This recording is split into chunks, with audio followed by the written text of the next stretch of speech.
Welcome to The Voice of Retail. I'm your host, Michael LeBlanc. This podcast is brought to you in conjunction with Retail Council of Canada. Frank Lavin has devoted much of his professional life to working in and understanding the Asian market, from top-level roles in U.S. government including Undersecretary of Commerce, Ambassador to Singapore, and other White House appointments, to much time in the private sector, with top roles such as Chairman of Public Affairs, Asia Pacific for Edelman. All of which means, now as the chairman and founder of Export Now, China's solution company for international brands, Frank has a unique and highly informed perspective on the China market, consumers, and how to understand the vast opportunities e-commerce offers. Frank joins me again on The Voice of Retail to catch me up on the latest developments on the ground in China and talk about his new book, The Smart Business Guide to China E-commerce. Most brands will tell you, e-commerce is now 10% of our total sales or 15%, and it's growing faster than our traditional sales channels. So most brands, have caught religion on this point. But even though they know China's big and China retail market's big and China's digital, they say, but it's not inviting, it's intimidating.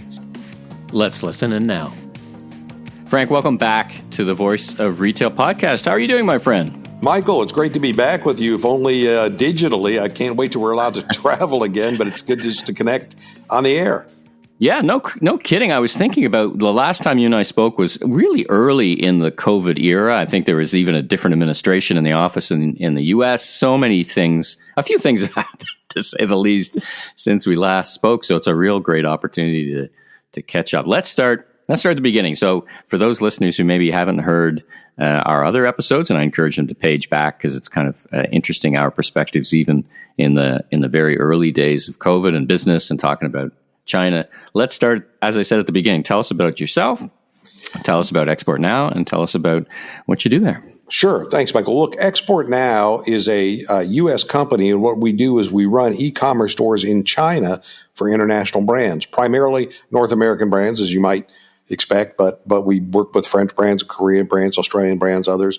And what we can do is more or less replicate any consumer website in Canada. Say we can replicate that in China, meaning we'll do inbound logistics, we'll do product labeling and testing, we'll do all store operations, we'll do the competitive analysis, we'll do social media, live streaming, SEO, SEM work, manage last mile delivery, and we'll do financial settlement and remit back your currency of your choice back to your market. So, and give you IT integration on top of that. So you can sit at your laptop in Ontario and you can run your Tmall store, right? So it's just a great force multiplier for merchants and brands.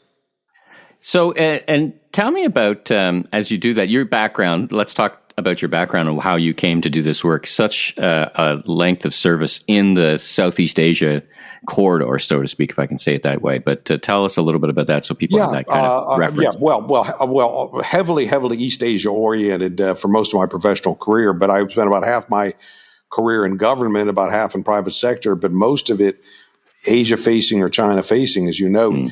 And in government, my last two positions I was U.S. ambassador to Singapore under George W. Bush and subsequently his Undersecretary of Commerce for International Trade, so in charge of trade promotion activity, helping businesses go to new market, supporting all the commercial consulars around the world were folks who reported to me, trade negotiations, heavy China focus at that time, as remains today. But and in the private sector jobs, somewhat similar. I worked at Citibank, I worked at Bank of America, I worked in public affairs for Edelman, but all of that work tended to be Asia facing or China facing work, meaning the common thread in this is just problem solving for international businesses in Asia or the China market and helping folks get into the market, helping folks win.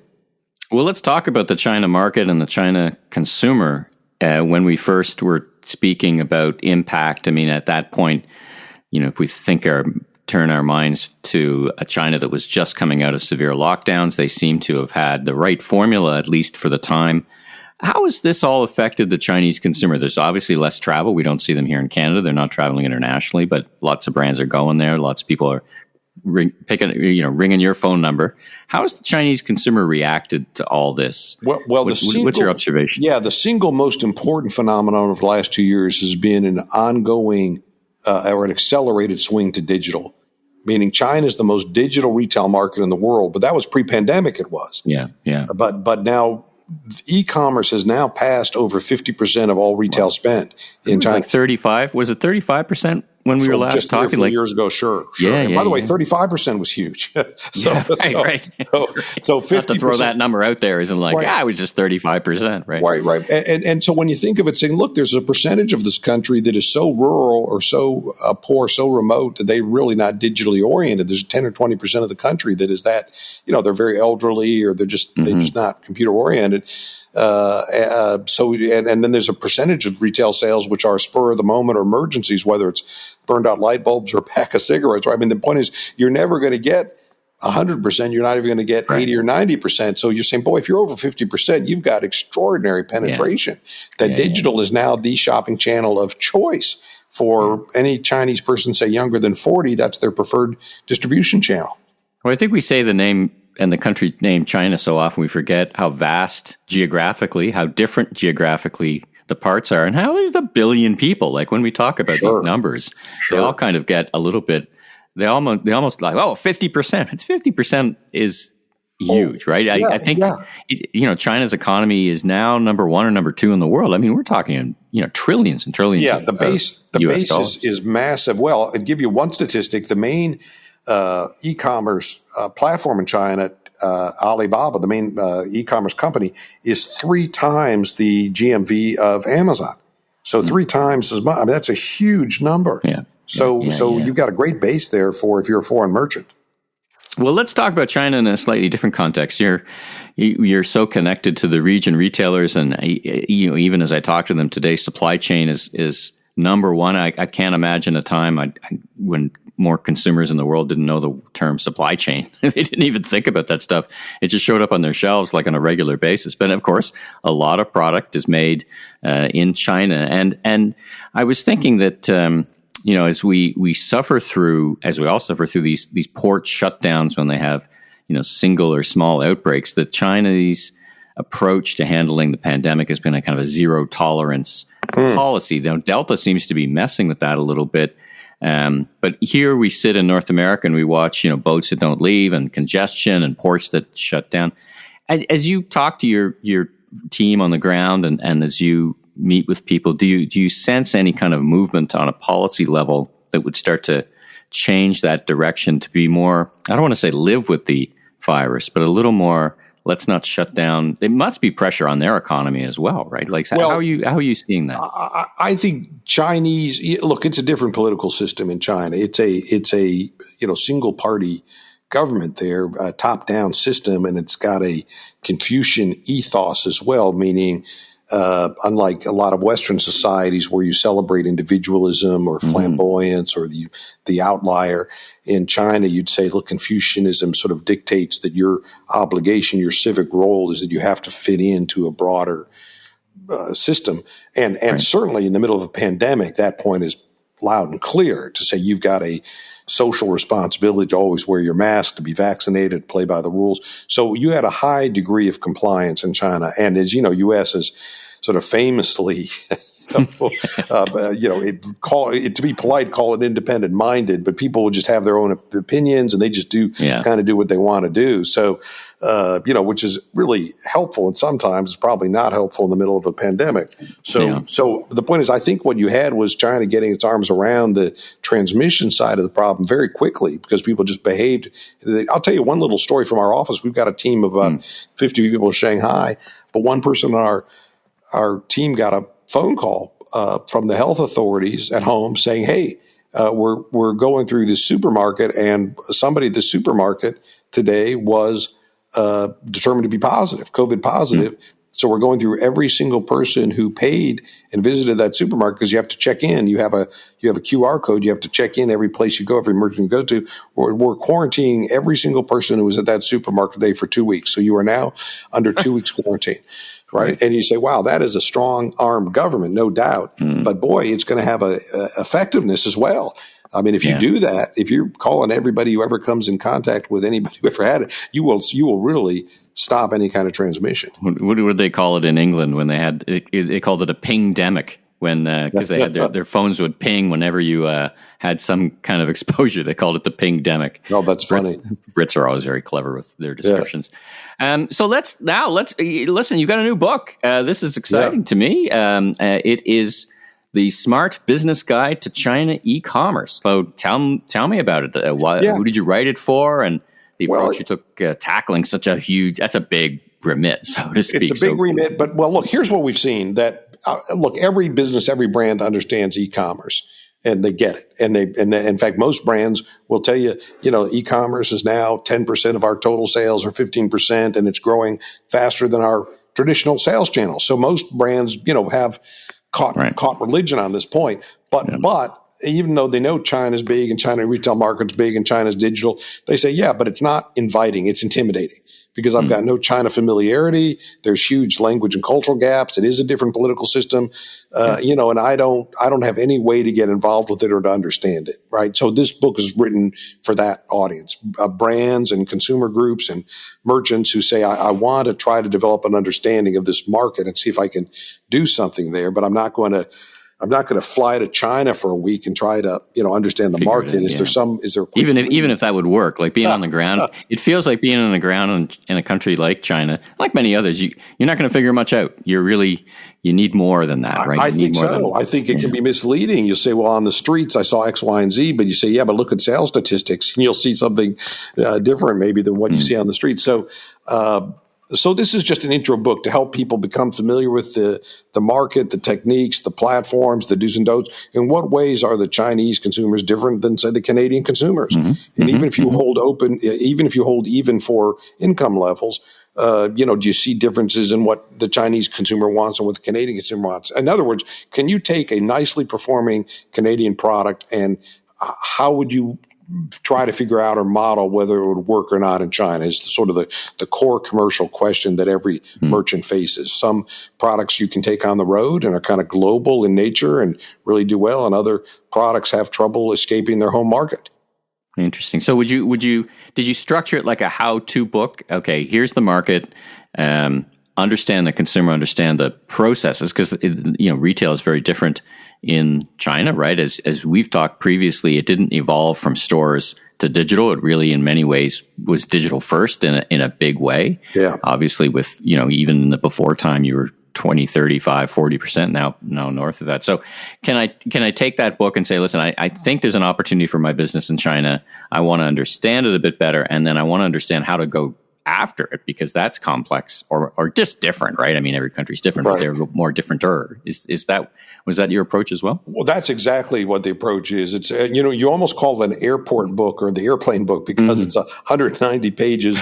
It's going to be in the airport bookshop. I got a long flight to China. I better figure it out before I get there. Well, but even a domestic flight. I mean, the point is you're saying, look, I don't need to get a PhD in China e-commerce. I don't even want a master's degree in it, but I want to spend a few hours thinking about it. And I've got to think through the next steps. And what we've seen is brands can be very successful in growing domestically, sort of through organic growth. This brand started 50 years ago. Maybe it was mom and pop. Maybe a bigger group owns it now. Now they're nationally distributed. Maybe they're even North America distribution. So it's a very nice success story. But boy, they've never grown outside of organic growth. So this would be kind of a leap for saying, look, we get it. We get that the market's huge and we can access it. But it's a leap for us. We've never, we've never gone to Mexico. We've never gone to France, and we've never gone to China. So how do we make that journey? Well, it's one of the things, it's one of the reasons Canada benefits from a big international presence is because we're kind of U.S. light, right? You can come to Canada. It's different enough that you got to figure it out. So you kind of develop some muscle memory on figuring out different systems, but it's familiar enough. I guess, I was thinking of your book and kind of paging through and thinking, it's kind of like, if nothing else, and there's a lot of else, at least I'll know the questions to ask. And that's a really good starting point for a market like China. Yeah, it gives you an analytical framework, and you're not going to solve. Look, it's almost like saying a 190-page book on how to sell on Amazon. You won't have all the answers, but at least you'll be better off than where you were. And you could do some toe in the water activities. I tell, because I give this presentation on thinking about Canada all the time to American groups. I say, listen, guys, Here's an idea. Take a long weekend and go to Toronto, go to your nearest big city, spend your a day or two going through supermarkets with your smart camera and search the aisle where your product would be and look at the price points and the SKUs and the sizes and the presentations of who's on the shelf. Yeah. That stuff, so at least you'll come back with a decent, competitive analysis, and you'll be able to present this to your leadership team and say, can we make a go of this or not? Well, imagine the listeners have taken that trip to China for the weekend, and what would you say the 1 or 2, 3 things that they need to understand to win in China? Give us a sense of that. I'll tell you what's really interesting to me is it's a digital country, China, and you need to have a digital DNA. And some brands and some companies do that. They communicate beautifully online through social media, through KOLs, through chat rooms. They have a whole team that does that. And some brands are not able, or they don't have that pedigree. They've never really done it. Cosmetic brands, beauty brands tend to do it extremely well. Baby and mommy brands tend to do it extremely well, meaning the customer wants to be part of a conversation. The customer does not just want to see a static ad on TV or in the newspapers, but wants to be able to comment or criticize or ask a question or give an exception or something. So I'd say a brand has to be able to develop that digital communication approach if you want to be successful in China. And that some people have it, some people have to make that journey. The other point I'd mention is you can be dominant in your home market. You can be very successful in Canada and be a long time leading brand, lead your segment. That doesn't necessarily mean you're going to be dominant in any new market, right? Because you might be dominant because you were first mover or you had best distribution or other kind of structural reasons, but all of that washes out to sea. So the real point is, you're going to a new planet. You're parachuting down to Neptune here, and you have to be able to court the consumer. Again, some brands are able to do that. They can explain themselves well. They can provide a description, have a discussion. And some brands say, well, look, everybody loves me. I don't have to do it.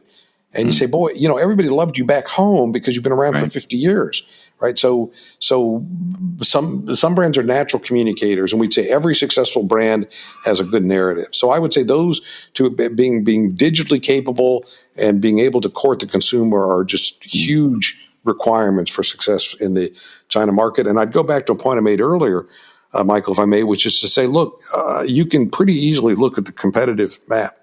You might be in a segment that is doing very well, but you could say I can compete effectively. If those are the top 2 or 3 brands in the segment, I can do as well as those top 2 or 3. So that's a great little discovery. You might be in a segment that's kind of small, but you're strong enough in that segment that you're okay with it. Meaning you might make up some numbers. You might have 20% market share in your home market, and you might have 1% market share in China, but you could be quite profitable with 1% if it's a digital 1% of a massive market. Well, it's a huge base. It's a huge base anyhow, and it's all a digital strategy. So you say, look, I don't have to pay a distributor. I don't have to pay 3 or 4 intermediaries.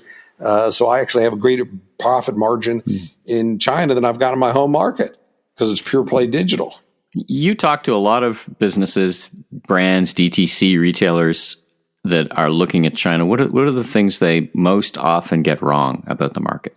The most often thing. Yeah, I can tell you the number one mistake is what we call the mistake of nothing, or the sin of nothing, meaning they go to China, they go to a new market, and they change nothing. They don't change their pricing. They don't change their product slate. They don't change their messaging.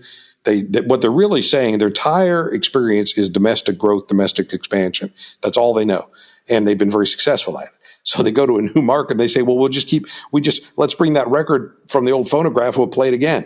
And you say, well, that might be 90% right or 80% right, but there might be some adjustments you want to make about your messaging or your brand position, or you might find a different competitive environment. So it's worth doing a little diagnostics, and don't simply say, everybody loved me back home, therefore I'm going to do the same dance and same music in China and everybody's going to love me again. So it's worth doing a little bit of diagnostics and making some adjustments on. So, for example, we found some minor points that if the Chinese consumer uses your product less frequently than, say, the Canadian consumer, that might be purchasing power or just might be cultural. They like it, but they don't use it as much. Then you need to look at selling smaller portion sizes. Don't sell these giant jugs of the product, because people say that's kind of uninviting to buy and you see this dramatically in products like coffee, where per capita coffee consumption in China is significantly lower, and you're much likely to see the 1 pound canisters and these oversized containers, but you're much more likely to see the single serving sachets, I should say, and the instant coffee mixes are a lot more common, because the office is less likely to have a coffee maker,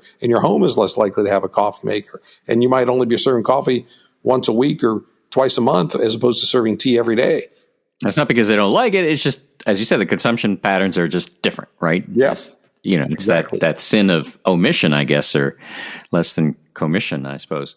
I can't have you on the microphone. This isn't a political podcast, but let's put something in the context of political economy. So, in our last conversation, we were saying, how big is this going to be and what's its global impact? And you're saying, listen, this is going to be a major event. I think we maybe undersold it a little bit. As you look forward with your vast experience around global political economics, I see, do you see what I see? Do I see the ascension of China, but some of their vaccine policy is not as effective as maybe they like, but yet at the same time, lots of things are happening around the world. China's economy continues to grow. Their influence continues to grow.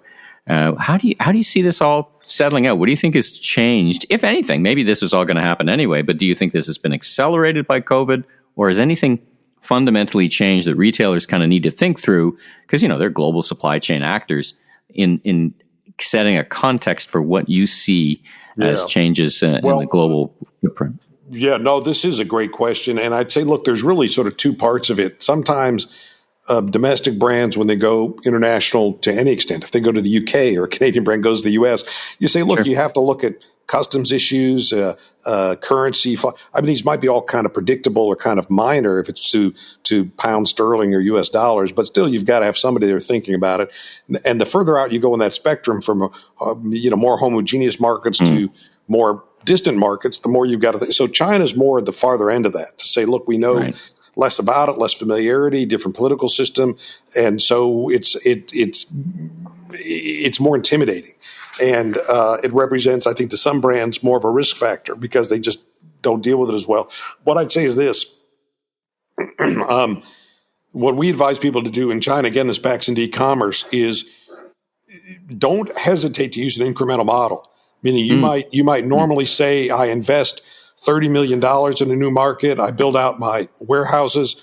I buy a fleet of trucks. I say, well, there's no need to do that. You don't need to. You can lease warehouses. You can contract out for trucks. So go for an asset light or an incremental model, and build it out year by year as your sales grow, as you develop familiarity with it. But there's no need to go all in or with both feet. I think in some respects, e-commerce is really your best friend, because e-commerce, it's almost a 19th century business model, meaning you ship in once a month, several pallets or a container of goods, and you collect the money. And next month you ship it in again. So you say, look, e-commerce means you can sell into China without ever setting up a legal entity in China, without ever having to hire personnel in China, without ever having to visit China.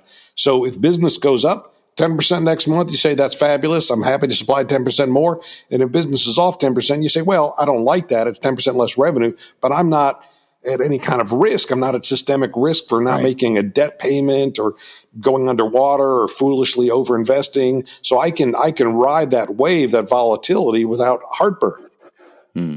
Well, it's a complex market. I can't think of anyone better to explain it to the retail community. The book is the Smart Business Guide to China e-commerce. Now, I saw it on Amazon October 27th, so it's not released. No, it's up now. It's up now. It's up now. Kindle's got it out. Hardback's up, and and please go take a look. Absolutely.